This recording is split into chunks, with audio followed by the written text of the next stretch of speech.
Hi guys, welcome back to the channel. Today we're going to give you an update on Porus. Now we're driving into Porus, which is in Manchester. Now this is the main road that takes you on the south coast of Jamaica. So Porus used to be a very busy place, but they built a highway. Highway 2000 now goes from Maypen to Mandeville. So the highway goes all the way from Kingston to Mandeville now.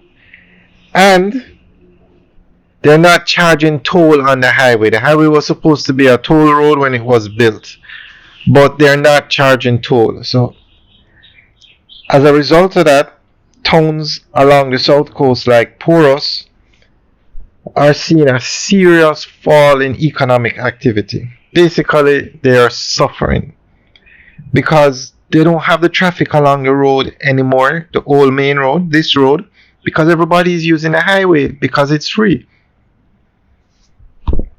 Now look at this narrow road, not in the best of conditions, and then compare it to Highway 2000, a new 4-lane superhighway, one of the best highways not only in Jamaica but the Caribbean.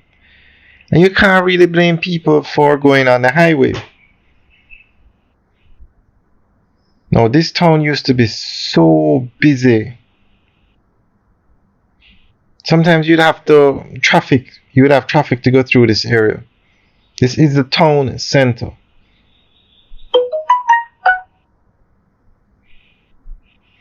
Now, there is no indication or sign that they're going to start charging toll on the highway very soon.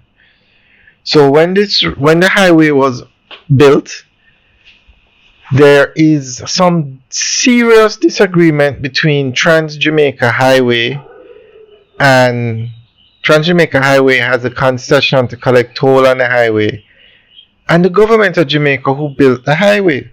So because they cannot come to an agreement, no toll is being charged on the highway. Now, NROC represents the government. They are operating the highway now, not Trans-Jamaica.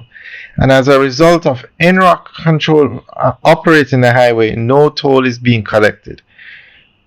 Now, NROC, or the government, spent 188 million US to build the highway from Maypen to Mandeville. And they want Trans-Jamaica Highway to pay them for the building of the road and then charge toll to recoup the 188 million. But Trans-Jamaica Highway doesn't want to do that. So hence, there is no agreement and no toll is being collected. And places like Clarendon Park and Porus are seeing serious economic fallout. Now, when and if they ever start collecting toll,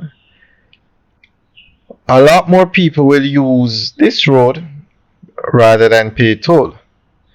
But there is no indication of when that will happen. And we have to seriously start to ask the question, will it ever happen? Because Trans-Jamaica Highway is still making money off the other legs of the highway.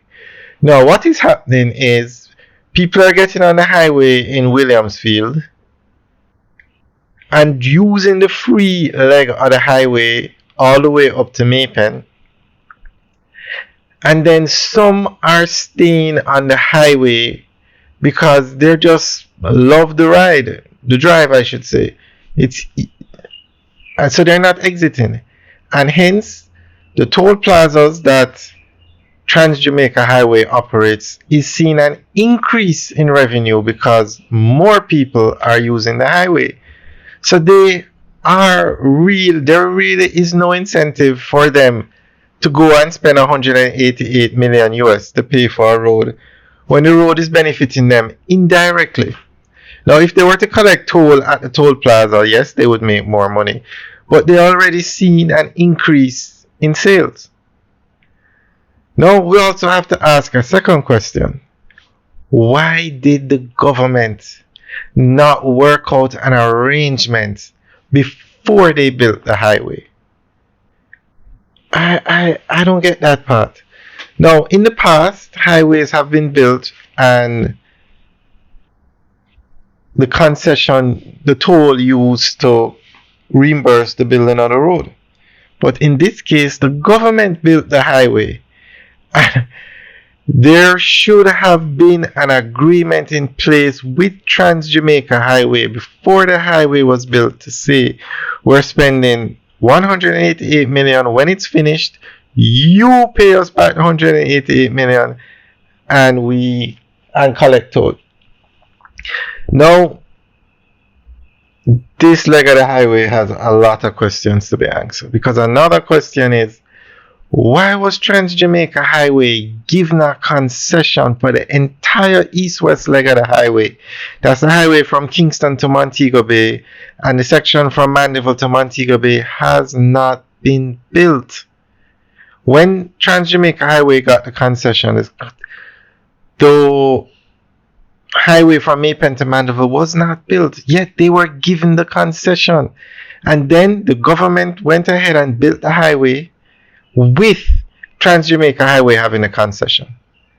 So government can't really give the concession to another company because Trans Jamaica Highway has the concession and they have the right of first refusal.